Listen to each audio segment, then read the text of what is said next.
कुछ लोगों की आदत होती है पोक करना, धमकी देना, बार बार आके आंखें दिखाना। सेम वैसे ही इस बार फिर से धमकी माता ने आके अपनी वीडियो में कन्यादान वाली बेटी को पोक करने के लिए टाइटल डाला, जिसमें उनको नेगेटिव कमेंट्स भी आए खूब सारे कि ये औरत फिर से एक बार कन्यादान वाली बेटी को पोक कर रही है। उसी के लिए इन्होंने ये टाइटल लगाया है। दूसरी तरफ आखिर ये अफवाह फैला कौन रहा है कि जगत भाभी के कर्म खराब हैं। तीसरी तरफ जो लोग ये बोलते हैं कि आपको जाके उनका रिएक्शन देखना चाहिए, आपको जाके उनका रिएक्शन देखना चाहिए, आपको वैसे बोलना चाहिए, तो आज मैं बताऊंगी कि मैं किसका कॉपी करके बोलती हूँ और मुझे किसने पैसे दिए हैं और कितने पैसे दिए हैं। So hello guys, Radhe Radhe, जय श्री कृष्णा। स्वागत है एक और नए वीडियो में। आई होप सब अच्छे होंगे, स्वस्थ होंगे, मस्त होंगे और जहाँ भी होंगे तंदुरुस्त होंगे। अगर आपको मेरी वीडियो अच्छी लगती है तो प्लीज़ गाइस अभी की अभी लाइक कर देना। पूरा वीडियो देखने के बाद अपना कमेंट ज़रूर छोड़ना। और जिन लोगों ने भी सब्सक्राइब नहीं किया हुआ है please please please guys subscribe कर लेना। हम सिर्फ 200 या कुछ ही सब्सक्राइबर्स दूर हैं 5K की फैमिली होने से। कल एक वीडियो आया था धमकी माता जी का, जिन्होंने एक टाइटल लगाया था अपने वीडियो में, इस पार्टी में हम वैसे लोगों को नहीं बुलाना चाहते हैं जो फिर से मेरे परिवार को और मुझे बद्दुआ दिलवाएं। ये टाइटल ना, आखिर कौन इनको बद्दुआ दिलवाता है, कौन? और किसको नहीं बुलाना चाहते? जो इनसे कंट्रोवर्सी किए थे वो सब दूर हो गए, सब टोटल दूर हो गए। सिर्फ इनकी कन्यादान वाली बेटी बची। कन्यादान वाली बेटी के लिए ही लोगों का कहना है कि इन्होंने वो टाइटल लगाया। आखिर उन्होंने भी तो बद्दुआएं खाई थी आपकी साइड से और आपके जो आपको प्यार करते हैं उन लोगों की साइड से। अगर आपको 10 लोगों ने गलत बोला था तो 20 लोगों ने वो लड़की को भी गलत बोला था, उसकी भी गलतियां गिनाई थी। सिर्फ आपको अपनी बद्दुआएं क्यों याद रहती हैं और अपने दर्द ही क्यों याद रहते हैं? बहुत लोगों ने उसको गालियां दी थी, बहुत लोगों ने उसको ट्रोल किया था। जब आपके रास्ते अलग हो गए, सब कुछ अलग हो गए, तो फिर आपको ऐसे टाइटल लगाने की ज़रूरत ही क्या है कि आपको भी गालियां पड़ें और लोगों के मन में भी ये चीज़ दोबारा से उठ उठ के आए। आप खुद ऐसे थंबनेल और टाइटल लगा देते हो माता जी, ताकि लोग आपको बोलने पे ये मजबूर हो जाते हैं कि आप खुद जानबूझ के पोक कर रहे हो, बट आपको खुद अपनी गलतियां नहीं दिखेंगी। अगर लोग आपको किसी और से बद्दुआएं दिलवा रहे थे, जैसा कि आपने अपने थंबनेल में टाइटल में लिखा है, तो फिर आपने कितने लोग हायर करके सामने वाले को बद्दुआएं दिलवाई थी, और या फिर दिलवाते हो? आप भी तो दिलवाते होंगे ना फिर सेम चीज़।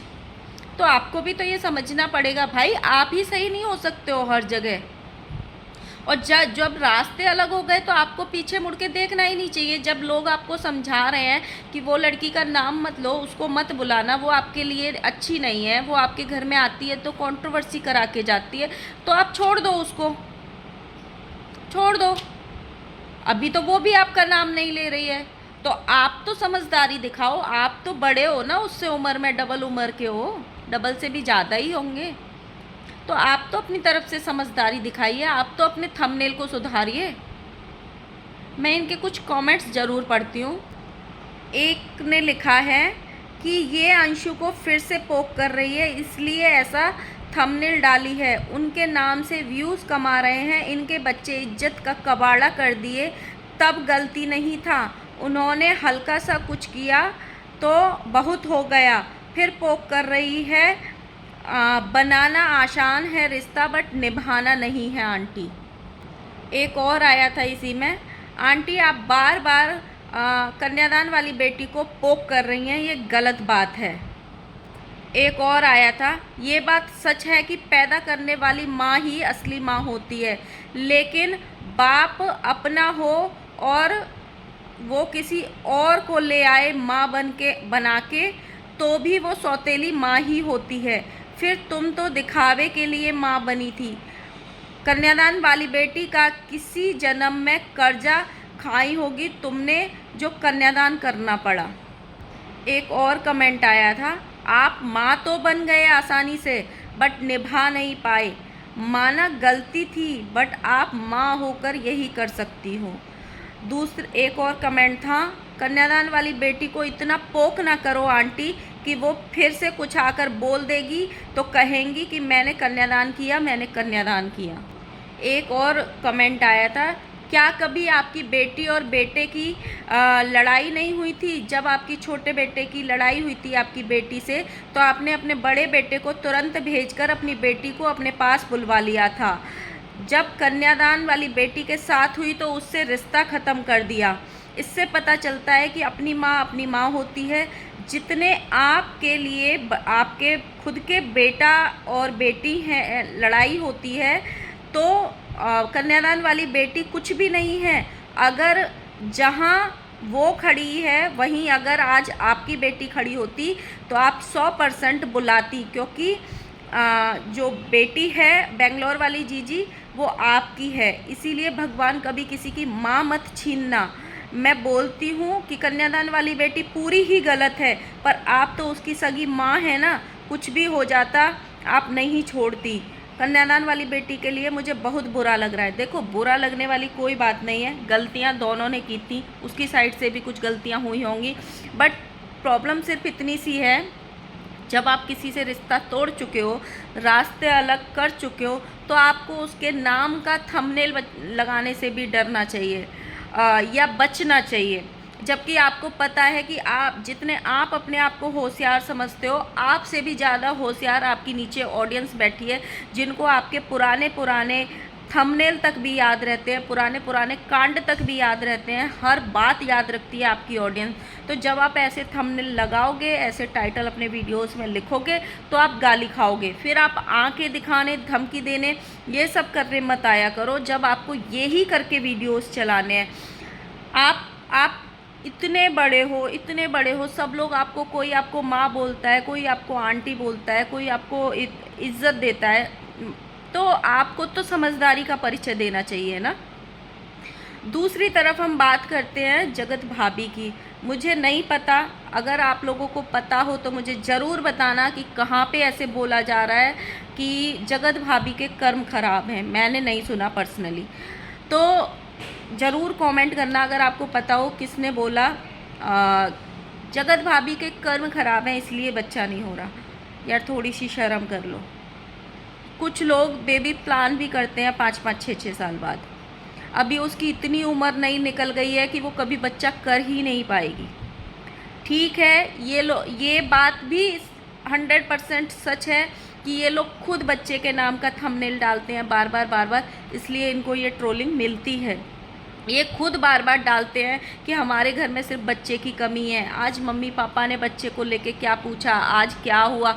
खुद ये लोग चीज़ें करते हैं, इसलिए लोग इनको बार बार पोक कर रहे हैं, या लोग इनसे पूछते हैं। पोक नहीं कर रहे लोग इनसे पूछते हैं कि भाई जिस चीज़ के लिए तुम इतने उत्साहित थे, जो चीज़ आपको इतनी ज़्यादा शिद्दत से चाहिए थी, आप उसके लिए काम करते या वर्क करते क्यों नहीं नज़र आ रहे हो। मतलब ऐसा होता है ना, अगर आपको भगवान नेचुरली नहीं दे रहा है तो आप डॉक्टर्स के जाते हुए क्यों नहीं नज़र आ रहे हो। जब ये लोग एक दांत का पूरा वीडियो बना के डाल सकते हैं, दांत के डॉक्टर का, अगर ये किसी गायनोकोलॉजिस्ट के पास जाएंगे तो ऑब्वियसली पूरा ब्लॉग बनाएंगे।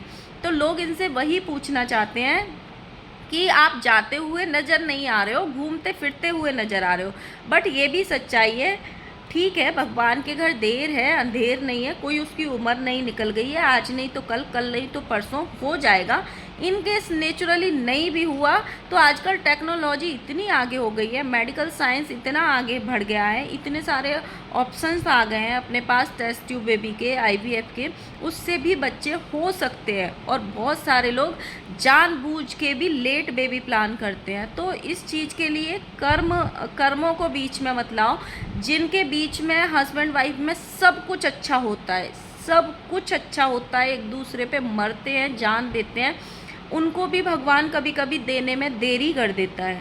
10-10 साल लग जाते हैं, 12-12 साल लग जाते हैं उनको भी बेबी कंसीव करने में। तो उसमें कर्म नहीं होते हैं, तो कर्मों को बीच में मत लाओ। कर्म तो फिर हमारे भी खराब होंगे। कोई इंसान हमेशा अच्छे कर्म नहीं करता, हम सबके कर्म खराब हैं, इसलिए हम कलयुग में पैदा हुए हैं, हम सभी खराब हैं।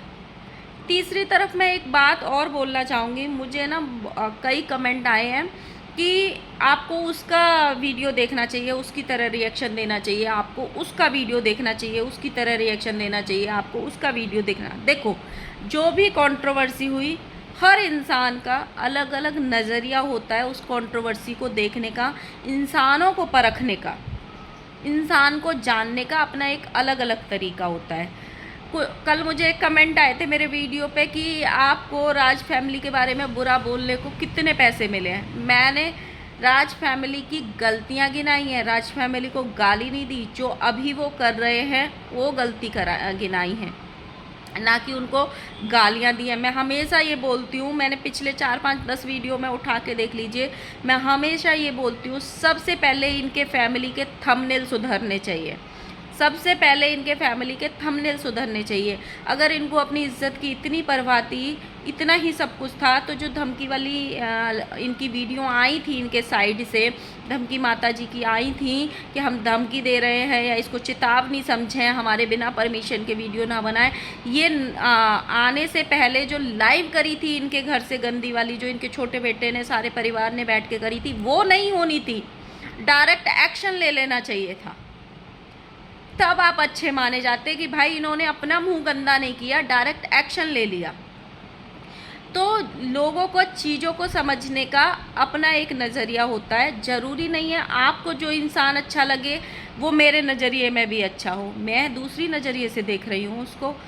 अगर मैं दूसरे की कॉपी करके ही यहाँ पे बोल दूँगी तो फिर आप यही कमेंट करोगे, तो आपने तो उसका वीडियो कॉपी कर लिया, आपने तो उसका वीडियो। हर इंसान का अपना एक नज़रिया हो सकता है, जो मैं बोल रही हूँ वो आपको अच्छा ना लगे, जो मैं बोल रही हूँ पॉइंट ऑफ व्यू समझाना चाह रही हूँ, आपका पॉइंट ऑफ व्यू अलग हो, आप उससे सहमत और असहमत हो सकते हैं, लेकिन आप ये नहीं बोल सकते कि आपको उनका सुन के रिएक्शन देना चाहिए, आपको उनका सुन के रिएक्शन देना चाहिए। हो सकता है आज मैं जो बोल रही हूँ वो चीज़ें कल गलत साबित हो जाए, रिएक्शन उसी का नाम है। मैं कौन सा उनके घर में से जाके सबूत देख के आई हूँ कि मुझे पता चल गया है कि जगत दीदी सही है कि जगत भैया सही है कि जगत भाभी। मेरे हाथ में कोई किसी ने सबूत नहीं दिया। जो यहाँ पे सोशल मीडिया पे हम लोग देख रहे हैं, हम लोग उसी पे बात कर रहे हैं। ना मेरे हाथ में सबूत है, ना आपके हाथ में किसी की सच्चाई के सबूत है कि कौन दूध से धुला हुआ है और कौन कीचड़ में सना हुआ है। और दूध से धुला हुआ कोई भी नहीं है, ना जगत दीदी दूध से धुली हुई है, ना जगत भैया दूध से धुला हुआ है, कोई भी धुला हुआ नहीं है। सब अपनी अपनी पैसे कमाने के लिए अलग अलग टाइप के थंबनेल का यूज़ करते हैं। समय समय पे आके एक पॉइंट, एक सुर्री छोड़ के चले जाते हैं ताकि वो चीज़ कभी ख़त्म ही ना हो। और ये वाली जो चीज़ है अभी फ़िलहाल जगत भैया की साइड से ज़्यादा हो रही है, क्योंकि जगत भैया कहीं ना कहीं मूव ऑन होना ही नहीं चाहते हैं उस चीज़ से। बार बार वहीं आके अटक जाते हैं, उसी कंट्रोवर्सी पे आके अटक जाते हैं कि मैं सच लेके आऊँगा, मैं ये लेके आऊँगा, मैंने महान बन गया, मैंने सबकी गलतियाँ अपने सिर पे ले ली। क्यों ले ली? इंसान को ये बोला जाता है हवाई जहाज में बैठने से पहले कि दूसरे हवा का दबाव कम होने पे दूसरे का मास्क बाद में लगाएं, पहले अपने मुंह पे लगाएं। तो पहले आपको खुद को बचाना था, पहले आपको खुद को साफ घोषित करना था। दूसरे जाएं भाड़ में, वैसे भी तो रिश्ता टूटने ही वाला था ना, तो सबको फंसा देते आप जो गलत था। और अभी भी ये जो आप हर 10 दिन में आके करते हो ना, वो मत कीजिए। इससे आपकी फैमिली के लिए और आपके लिए ही नुकसान होगा। आने वाले टाइम में आपके लिए ही नुकसान होगा। लोग आपको ही गालियां देंगे और आपकी वजह से ही आपकी बीवी को गालियां पड़ती हैं और आपकी फैमिली को गालियां पड़ती हैं कि ये लोग अपने पति को, ये लोग अपने बच्चों को नहीं समझा रहे हैं। आप बार बार ये, या तो आप एक काम करिए, एक दिन निकालिए, 4-5-6 घंटे का लाइव कीजिए, 4-5-6 घंटे का एक वीडियो डालिए। जो करप्ट इंसान है, जिसके खिलाफ आपके पास सबूत है, सब एक वीडियो में डाल दीजिए। आप बार बार जब उस चीज़ को करते रहेंगे तो दुनिया को ये लगेगा कि ये इंसान अभी भी वहीं अटका हुआ है, ये इंसान अभी भी अपनी बीवी के साथ आगे बढ़ने की कोशिश नहीं कर रहा है। आप खुद मौका देते हैं लोगों को ये बात बोलने का। आपकी बीवी की तरफ से ज़्यादा एफर्ट्स नज़र आते हैं, आपकी बीवी की तरफ से ज़्यादा प्यार नज़र आता है, ज़्यादा कोशिशें नज़र आती हैं, आपकी तरफ से कम आती है, क्योंकि आप बार बार लाइव में या वीडियो में या कुछ भी करके ऐसे पॉइंट्स ऑडियंस के बीच में छोड़ जाते हैं बार बार कि लोग फिर से आपको वहीं उसी कंट्रोवर्सी से जोड़ देते हैं। और ये आप खुद करते हैं, और ये आप शायद मन से चाहते हैं कि ये कंट्रोवर्सी कभी ख़त्म ही ना हो, बार बार उठ के आती रहे। और दूसरी तरफ मुझे एक कमेंट आया था पैसे वाला, तो मैंने वो डिलीट कर दिया। हालांकि मैं जो कोई ज़्यादा गंदे कमेंट करता है मैं डिलीट कर देती हूँ, क्योंकि अच्छा नहीं लगता है, या किसी और के बारे में कोई ज़्यादा कमेंट गंदे करता है तो मैं उसको भी डिलीट कर देती हूँ मोस्टली। पैसे वाला, देखो आपको कितने पैसे मिले, जिनका खुद का ईमान ढीला होता है ना, जो खुद पैसे देख के डगमगा जाते होंगे या डगमगा जाते हैं, वो ही दूसरों को ये बोल सकते हैं कि कितने में बिका, कितने में बिका। आप खुद बिक चुके होंगे, आपका ईमान इतना सस्ता होगा कि कोई आपके पैसे ऑफ़र करे और आप बिक जाते होंगे। ऐसे तो फिर बहुत सारे चैनल्स बिके हुए हैं, उन सब का ईमान सस्ता है। हर इंसान अपने तरीके से चीज़ों को देखता है, अपने तरीके से चीज़ों को बोलने की कोशिश करता है। इसका मतलब ये नहीं है कि वो बिक गया। तो आप जो ये कमेंट करते हो ना, अपनी थोड़ी मानसिकता को सुधारो। ये मैं सबके लिए बोल रही हूँ, क्योंकि बहुत सारे रिएक्शन वालों को ये कमेंट जा रहा है। तो अपनी मानसिकता को सुधारो। हर रिएक्शन चैनल बिका हुआ नहीं होता है, हर रिएक्शन देने वाला भी बिका हुआ नहीं होता है। तो अपने ईमान जैसा सबको मत समझो। ना ही हमारे पास कोई क्रिएटर चल के आया है XYZ, कोई भी नहीं, और ना ही हमारे पास कोई सबूत हैं किसी के दिए हुए कि उसको बुरा बोलो, उसके बुरा बोलो। ना ही हमारे पास कोई PR टीम चल के आई है, और जिस दिन आएगी पहले बता देंगे कि भाई हम इसके लिए रिएक्शन देंगे, आज से इन्होंने हमारा घर भर दिया है पैसे से। ठीक है, तो अपने जैसा सबको मत समझा करो। आपका खुद का ईमान इतना सस्ता होगा कि कोई आपको 10-20 हज़ार में ख़रीद लेगा, सबका नहीं होता। तो गाइज़ अपना पॉइंट ऑफ व्यू ज़रूर लिखना, जो भी मैंने बोला उसके लिए। अगर आपको मेरी वीडियो अच्छी लगी हो तो प्लीज़ गाइज़ लाइक करना, कमेंट करना, और जिन लोगों ने भी अभी तक सब्सक्राइब नहीं किया प्लीज़ गाइज़ सब्सक्राइब कर देना।